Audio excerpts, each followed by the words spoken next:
اس لیے رکھا کہ اللہ کی وحدانیت بھی برقرار رہے اور اس کو علم یہ ہو جائے کہ اللہ کی طاقت، اللہ کی قوت، اللہ کی توحید کے سامنے مال نہیں چلتا۔ وہ لوگ رسول اللہ صلی اللہ علیہ وسلم کے پاس تحفے لے کے آئے اور تحفے جب لائے، رسول اللہ نے کہا ہم تمہارے تحفے قبول نہیں کرتے، ہاں میں اللہ کا پیغمبر ہوں، اللہ کا نبی ہوں، مجھے اس بات سے خوشی یہ ہے کہ آپ دونوں اسلام لے آؤ، مسلمان ہو جاؤ، میری دعوت کو قبول کر لو۔ انہوں نے کہا یا رسول اللہ بات تو آپ کی ٹھیک ہے، لیکن ہم اس طرح اکیلے دعوت قبول نہیں کر سکتے، مسلمان نہیں ہو سکتے، آپ اس طرح کریں کہ ہمارے ساتھ کچھ لوگوں کی جماعت تشکیل دے دیں، وہ ہمارے ساتھ چلی جائے،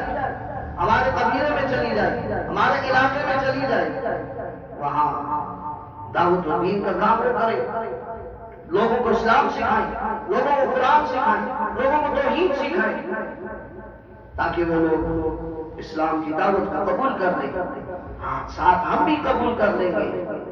اور ساتھ ہمارا سردار جو ہے وہ بھی قبول کر لے گا۔ رسول اللہ صلی اللہ علیہ وسلم نے کہا میرا دل مطمئن نہیں، کیونکہ اس سے تقریباً 4 ہجری کا واقعہ ہے، اس سے کچھ 10-15 دن قبل مقام رجی میں 10 صحابہ کرام کے ساتھ دھوکہ ہو چکا تھا اور انہیں ایسے ہی شہید کر دیا گیا تھا۔ رسول اللہ نے کہا تم لوگوں کو مجھے یقین نہیں ہے، میرا دل مطمئن نہیں ہے، پہلے میرے ساتھیوں کے ساتھ دھوکہ ہو چکا ہے، شہید کر دیے گئے ہیں، لیکن جو عامر بن طفیل کا چچا زاد بھتیجا جو تھا